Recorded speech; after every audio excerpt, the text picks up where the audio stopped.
عم بيتجاوز السيارة. لويس هامilton عم يتعبس.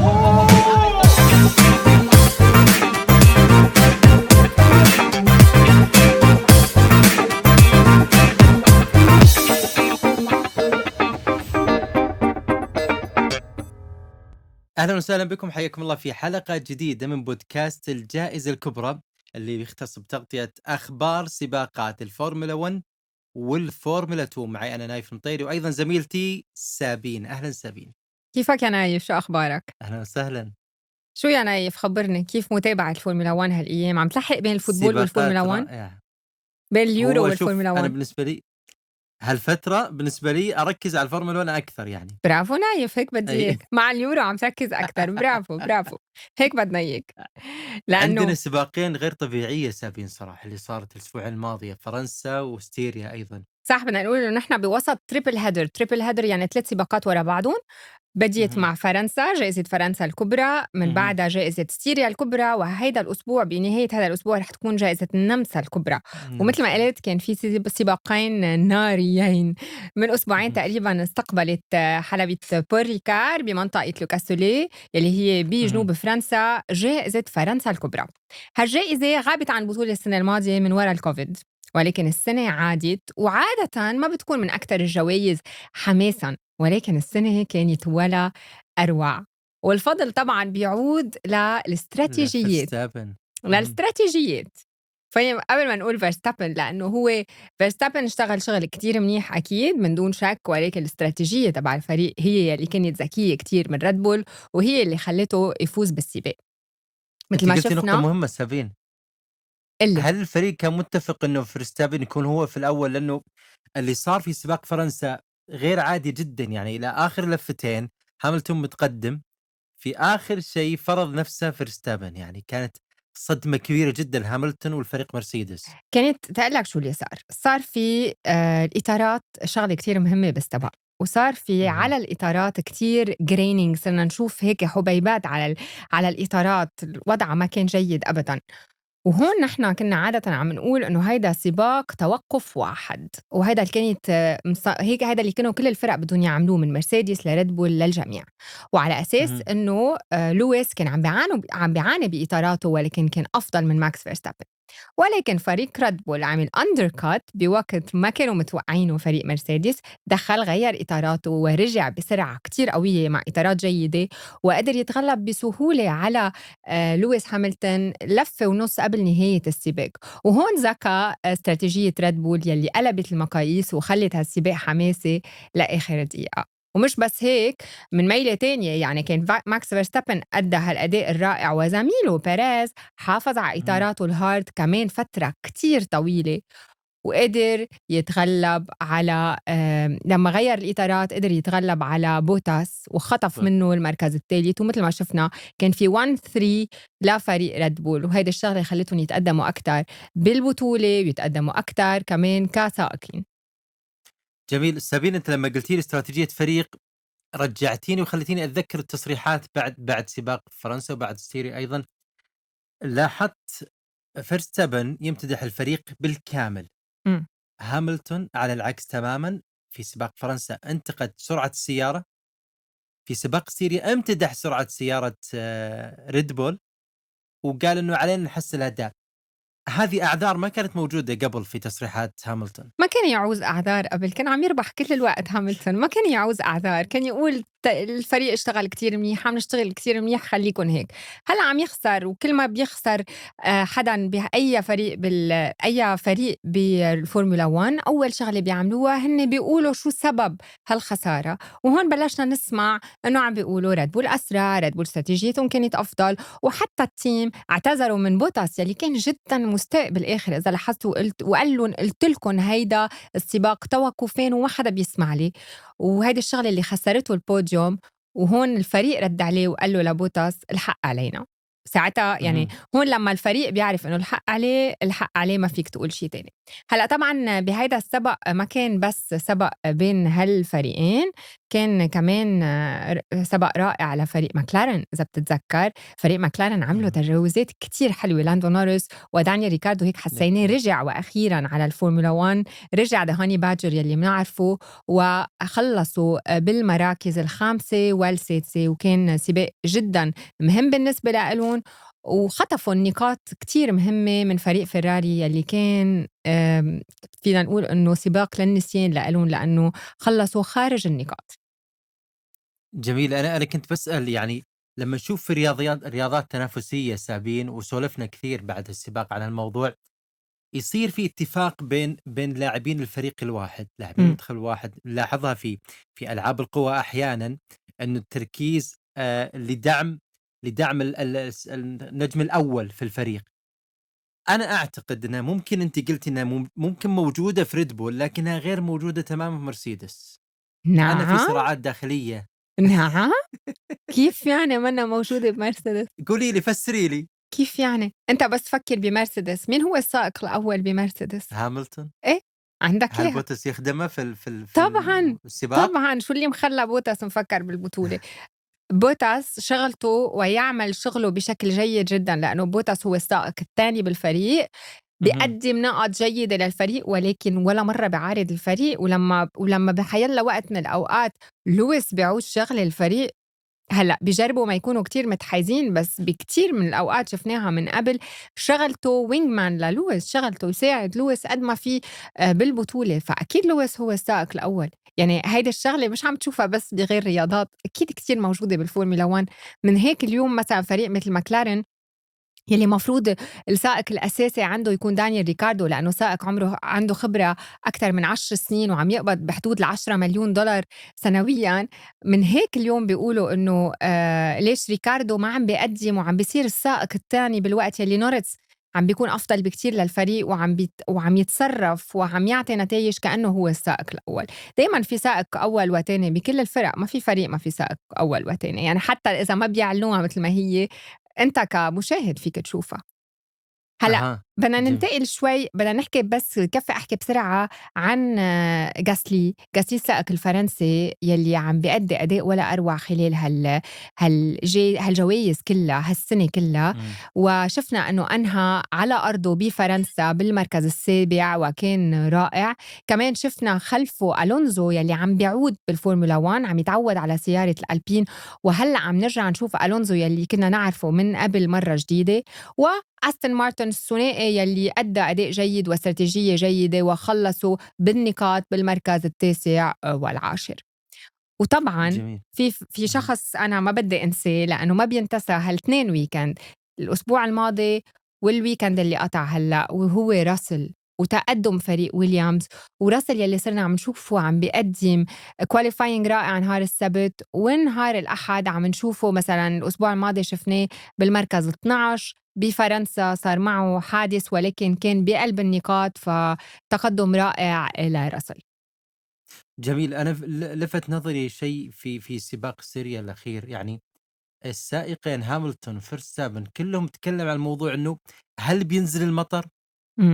أعطونا خبر إيش الأسباب وليش يسألونه، وهل عندهم مثلا يعني من قبل قليل من فريق أو الفريق المساعد إنه ترى احتمال ينزل المطر، في استراتيجية مختلفة للحلبة. طبعا المطر يخلط الأوراق، المطر بيصير معه بيخلي كل السباق حماسي أكتر بكتير، بتتغير الإطارات، بيصيروا على إطارات خاصة، بيصير في بيت ستوبس أكتر، بيصيروا عم بغيروا إذا بلش المطر ولا بطل، بيصير في حوادث. المطر يعني بيضلوا يصلوا كل الوقت بالفورمولا 1 لحتى تشتت الدنيا، لأنه لما بتشتت الدنيا ولما بيجي المطر بتتوقع نتائج وبوديوم ما بتشوفه عادة بالفورمولا 1. إن شاء الله الأسبوع المقبل بما أنه عم بتصير على نفس الحلبة بالنمسا يكون في مطر لحتى نحس إنه مش بزيت المطرح وإنه كل شيء تغير، لأنه بس جائزة بتصير حوادث كثيرة. ها عادة وعادة البوديوم ما بتشوف ماكس فيرستابن ولويس هاملتون وهول الناس يلي بتشوفهم، بيطلع لك ناس عادة ما بتشوفهم على البوديوم، بيصيروا على البوديوم لأنه بيصير في كتير حوادث وما بتعرف مين بيخرج وما بتعرف مين بيصير معه مشاكل. طيب سابين، سباق ستيريا في البوديوم ما تغير كثير، اللهم انه بوتس حل مكان بيريز، لكن تواصل المنافسة بين مرسيدس وبين ريد بول. كانت سيطرة كلية فينا نقول بستيريا لريد بول، خاصة لماكس فيرستابن. هيدي الحلبة لإله، هيدي حلبة ريد بول، هيدي حلبة ملائمة جدا لسيارته، ملائمة جدا للمحرك تبع هوندا. حلبة عفوا مرتفعة عن سطح البحر، فيها 3 مناطق DRS، يعني فيها كتير فرص للتجاوز، ولكن ما عاز شي منهم. هو كلهم ماكس فيرستابن كان مسيطر من الأول، كان أسرع ب20.5 من الثانية من مرسيدس. كان جدًا مرتاح. وحتى بوقت من الأوقات إذا بتتذكّر قالوا له الفريق للويس، قالوا له: "ما بقى فيك تعمل شي، حافظ على المركز التاني، حافظ على إطاراتك، لإنه أسرع منّك بكتير وما فيك تعمل شي." وهيدا يلّي شفناه هيدا الweekend. وتقدّم بيريز متل ما شفتوا. بيريز كان مبلّش شوي مأخّر، ولكن قدر يتقدّم للمركز الرابع، وعشوي لو كان عنده بعد شوية لفّات كان قدر يخطف المركز التالت من بوتاس عفوًا. هلأ لويس أدّى أداء رائع صراحة. إذا بتشوف الفرق بينه وبين زميله كان كتير كبير، وهيدي الشغلة اللي خلّته يعمل pit stop بالآخر free pit stop ويخطف آخر نقطة، لأنه النقاط اليوم كتير مهمة بهالchampionship. يعني بكرة منشوف نحن وياك إذا شي مرّة صار غلط من Red Bull بيرجع بيقربوا أكتر من بعضُن، من هيك كل نقطة هلأ بتفرق كتير بهالبطولة. جميل. سابين بسألك ليش الاحتفاء الكبير بمستوى لكلير في السباق الأخير؟ لوكلير كان سباق العمر مثل ما قال. بلش بالمركز السادس عمل كواليفاينج لا بأس بيه، وعلى أساس كان منطلق من المركز السادس، ولكن باللفة الأولى صار في حادث بينه وبين غاسلي للأسف صار في ثقب بإطاره وخرج من السباق وخلص سباقه هون. ولكن هو تراجع للأخير ورجع تقدم من المركز الأخير للمركز السادس، وكانوا قام بتجاوزات وعمل ريكفري حلوة كتير بهالسباق. من هيك كان درايفر اوف ذا داي أو سائق السباق مثل ما شفت، وكل العالم عم تحكي عن أدائه اللي كان رائع خلال هالسباق. أصلا فيراري اثنيناتهم كانوا ولا أروع، يعني كانت عودة فيراري هالأسبوع. بفرنسا كانوا غير موجودين، بالنمسا عملوا أداء رائع اثنيناتهم، حتى ساينز إن بتجاوزات كتير حلوة، وخلصوا بالمركز السادس والسابع مثل ما شفنا. جميل. سابين، نروح للأخبار، فقرة الأخبار اللي تحديدا الأخبار اللي كانت موجودة بشكل كبير الأسبوعين الماضيين. بس قبل ما نروح الأخبار، أنا كثير كلموني بعد الحلقتين الماضية على موضوع حلبة جدة. وصلتني صور العالم مهتمين جدا، الشغوفين بالفورمولا 1 يصورون شعارات الفورمولا 1 والحلبة واللي قاعد يصير في الحلبة. لذلك احنا موعودين بإذن الله بحلبة فخمة جدا لسباقات الفورمولا 1. في طرقات بلشت تتسكر، عرفت بالسعودية هلا اوريدي بجدة كرمال من هلا، يعني تخيل من قبل 5 أشهر بلشت تتسكر بانتظار أو هن عم يشتغلوا على هالحلبة. وصرنا نشوف شعارات الفورمولا 1 كثير يعني. شو صح الأخبار تقولي شيء؟ لهالأسبوع؟ طيب خلينا سابين نروح لأخبارنا الأسبوعية. أول خبر أنه عودة جائزة تركيا الكبرى. طبعا إدارة بطولة العالم فورمولا 1 أعلنت عودة جائزة تركيا الكبرى إلى رزنامة الموسم 2021 بديلة عن جائزة سنغافورة. الخبر الثاني أنه في روسيا نقل سباق الجائزة الكبرى إلى مدينة سانت بطرسبرغ. بكل تأكيد هي مدينة سياحية مهمة جدا، وأتوقع أن اتفقنا أن نحضر السباق يا سابين ولا؟ اتفقنا بال2023. أوكي، ما تروح قبل بسنة وتغلبت 2023. طيب زين قلت التاريخ، أنا حسب السنة الجاية. آخر خبر سابين اللي هو خبر أنت تكلمتي عنه بشكل كبير، يعني اللي هو موضوع التوقف، أنه ما يكون، وهو طبعا خبر خاص بالقوانين، التوقف ما يكون أقل من 2 ثانية. صح، لكن الفورمولا 1 قرروا ابتداءً من جائزة المجر الكبرى إنه مهم. التوقف الpit stop ما لازم يكون أقل من 2 ثانيتين، لأنه عم يعتبروا إنه هالتوقف معقول يكون خطر. هلأ مين عادةً ما بيحب أو ما انزعج من الموضوع كلّه هن ريد بول، لإنه ريد بول عندهم كل الوقت records أو أرقام قياسية بالتوقفات يلي هي أقل من ثانيتين، كتير سريعين، ما في حدا أسرع منّن حاليًا. من هيك انزعج كريستيان هورنر وقال ما عم بافهم ليش قالوا هالقانون، وعن جد شو رح تفرق بين هالسنتين أو أقل بشوي، ولكن هيدا قانون رح يتطبّق ابتداءً من جائزة المجر الكبرى. طيب من فقرة الأخبار سابين بيكون معك ضيف مميز جدا يا سابين. مزبوط، اليوم ضيفنا رح نحكي معه عن خبرته الواسعة بعالم الفورمولا 1، لأنه هالضيف كان انجينير أو مهندس بعالم الفورمولا 1، من بعدها صار مدير فريق، كان مدير فريقي لوتس رونو، ومن بعدها كان مدير فريق ماكلارين، ومن بعدها انتقل لصار مدير جائزة فرنسا الكبرى. وعم بحكي عن إريك بولييه اللي رح يكون ضيفنا اليوم ببودكاست الجائزة الكبرى، ورح نحكي معه عن مهنته، عن كل الإكسبيرينس يلي عنده، رح نحكي معه عن جائزة فرنسا الكبرى وكمان عن جائزة السعودية الكبرى. ننتقل لعند إريك لكن. Hi, thank you so much for your time today. Thank you for this half an hour when we can chat a little bit about you, about F1 in general, and about the French GP. Thank you. Thank you for welcoming me and hosting me. Éric, let's start with the French GP.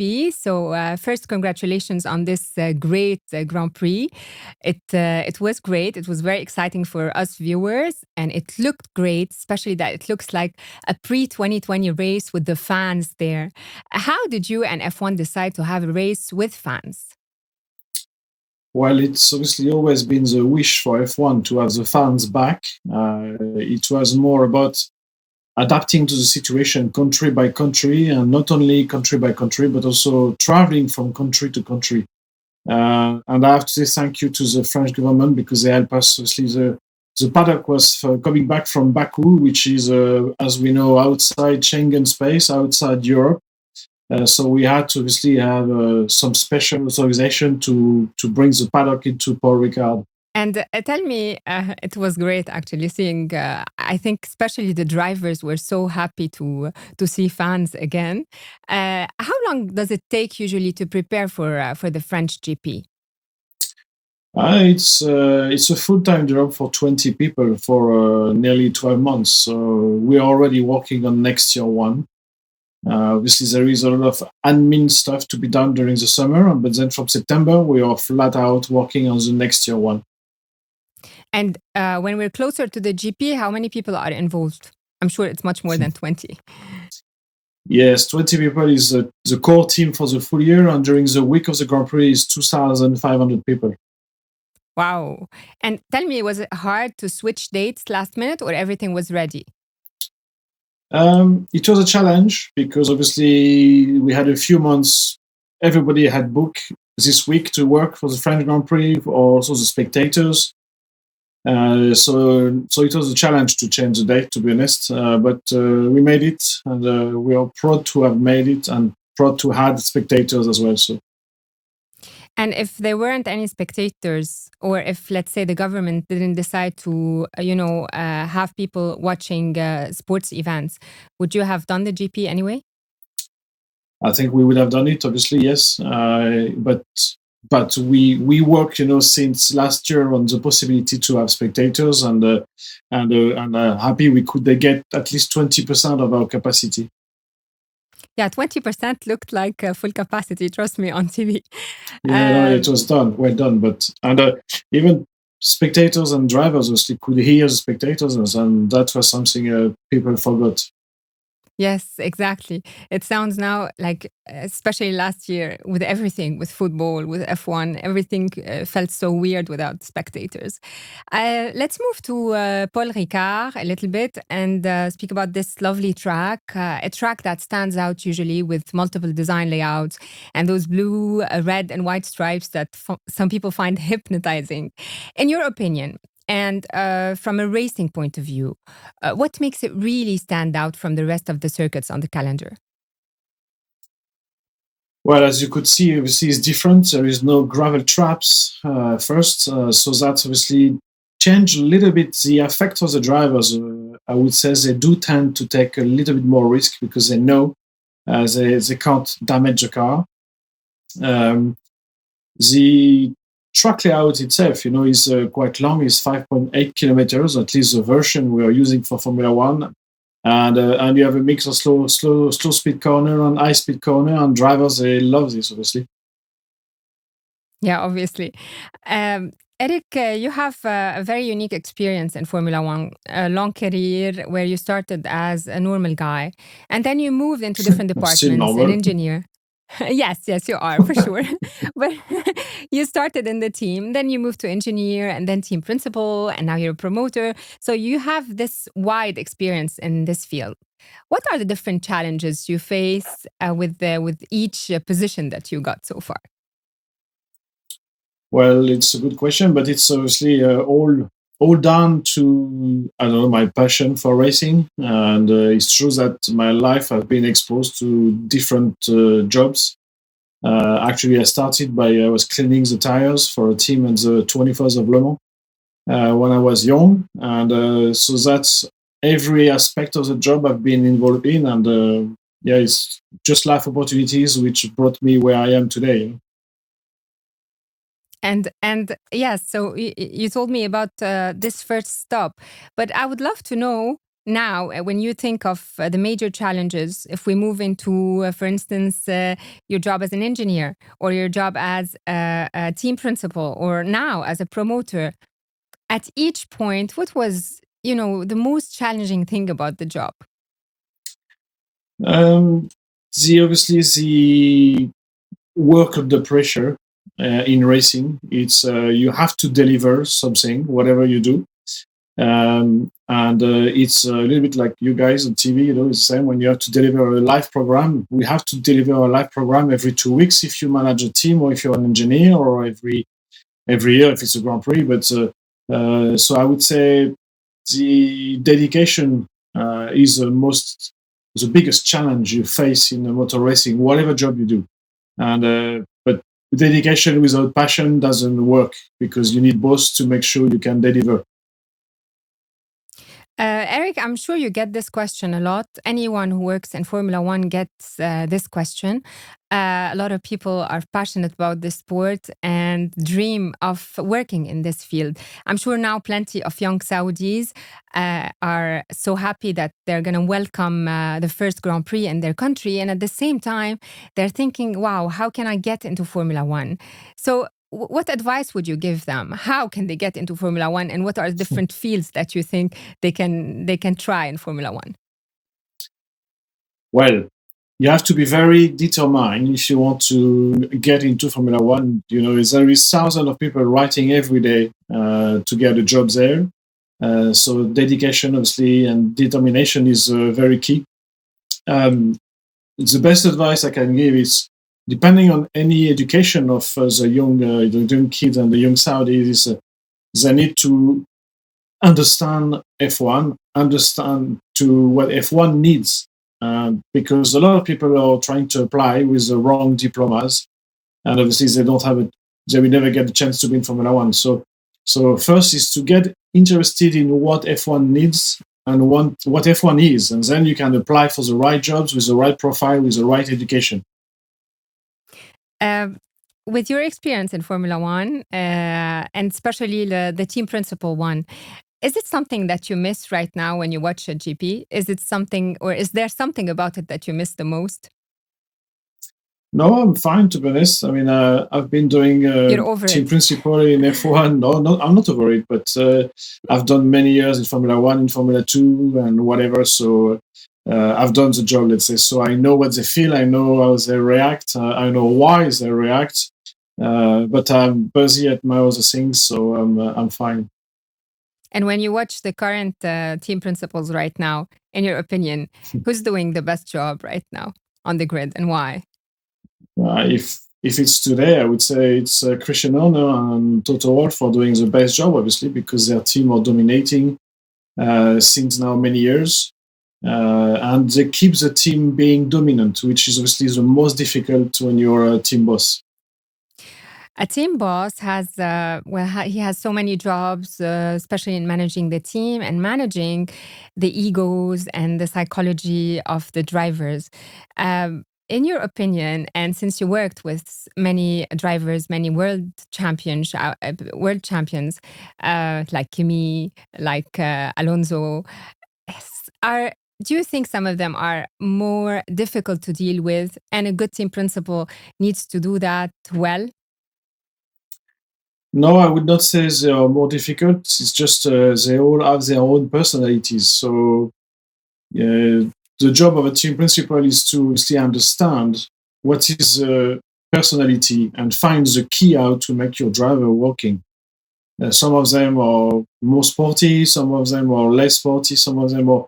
There's one thing, they are very dedicated to their job. If they have been world champion, it's because they are very dedicated. But they all have different reaction to actions, so you have to understand them and to deal with that. If today you have the choice to change things or one thing in Formula One, what would you change? Good question. I think it's part of what you were asking me before. I mean, giving back to the drivers more influence into the success of a team. Today, the car are very, very technological, and obviously you can see when this new hybrid power unit came, Mercedes took the lead and kept the lead. They did an amazing job in being the best, but then it's only Lewis winning. I think if in the future cars can be a little bit less technological and give more space to the driver, we can have maybe more drivers winning every weekend and others, which obviously makes the show a bit better for the spectators and the fans. The show is getting a little better this year, I guess, because also Red Bull's car is getting better. So we're seeing someone else. We're not seeing Lewis winning all the time. Today, as a team principal, ex-team principal for Lotus, Renault and McLaren, I'm sure you are watching the whole, like you're watching every week what's happening in Formula One. What do you think of the progress of both teams and their lineups in the past few years? Well, like I said before, to stay dominant, it's very difficult, and they have been doing a great job. I mean, you can see also Ferrari moving up the grid, down the grid, up the grid. One of the reasons why this year is a little bit more exciting is obviously, like you said, Red Bull and Mercedes are fighting at the same level. So both driver Max and Lewis can definitely deliver the good performance, but also the midfield they all have worked hard to get closer to each other. So it's very unpredictable what's going on behind Red Bull and Mercedes these days. From one track to another, it can be very different. What do you think of Alonso coming back to the Formula One? He did the right move? He did the move he wanted to, so he's a rare racer. I think he loves Formula One for the high level of technology and the high level of people and competence you find there. So I think he's a bit addicted to F1, but it's good he came back to help Alpine to get back to the front of the grid. And what about the French drivers on the grid this year? Between Gasly and Ocon. Doing great, yeah. Yes, they're doing very well. And this is part of the reason why the spectators was happy as a Grand Prix, because there is this ecosystem, between the drivers, the team, the track, TV broadcasters. So that means when you have drivers doing well on track, obviously that makes the fans happier and more excited about the races. Unfortunately, so far in the Arab world, we don't have Arab drivers in Formula One, but we are getting more and more circuits in the region. One of them is the Jeddah Circuit, of course. Did you get the chance to take a look at the Jeddah Circuit so far? I had a quick look, but very quick. What did you think of the layout? Well, it's exciting because obviously when you can create from scratch a new track layout, you can get inspired by some of the tracks and some of the corners, and I think it's going to be exciting. We can't wait to see the race there. Yes, all of us, so we can't wait. And as a promoter, what advice would you give to the Saudi promoters a few months before the D-Day?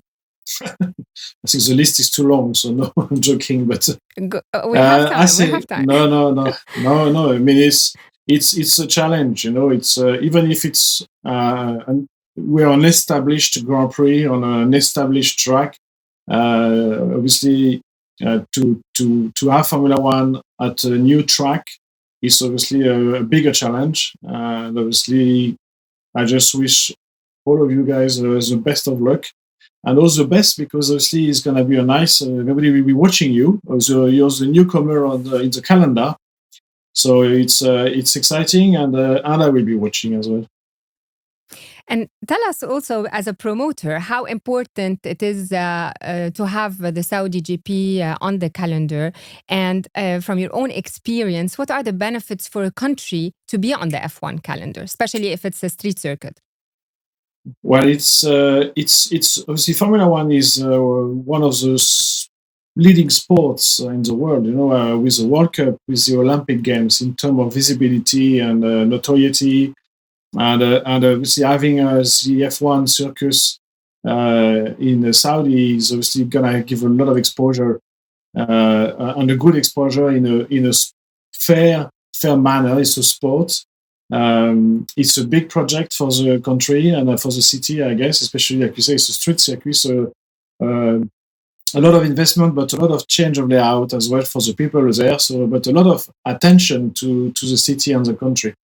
And that's the best benefit you can get when you put yourself at the level to welcome such a professional sport. And economically, and in terms of tourism, how does it also affect the country?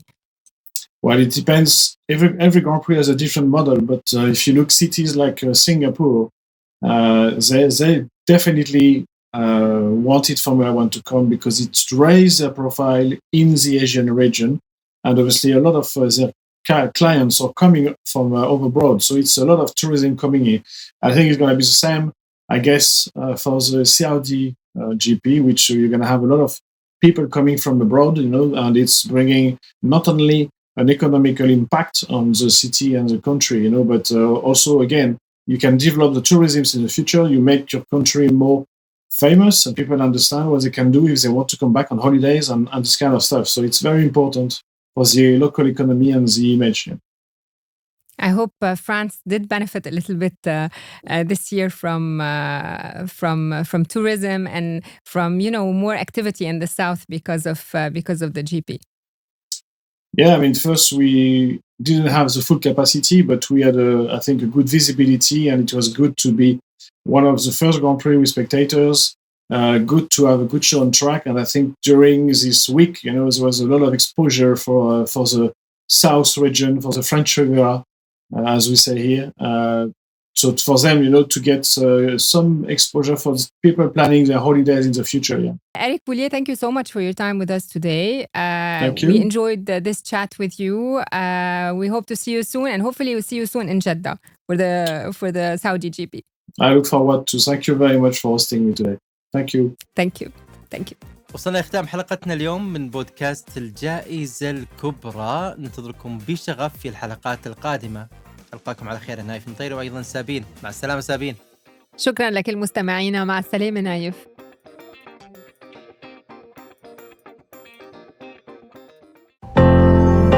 Rising Giants Network.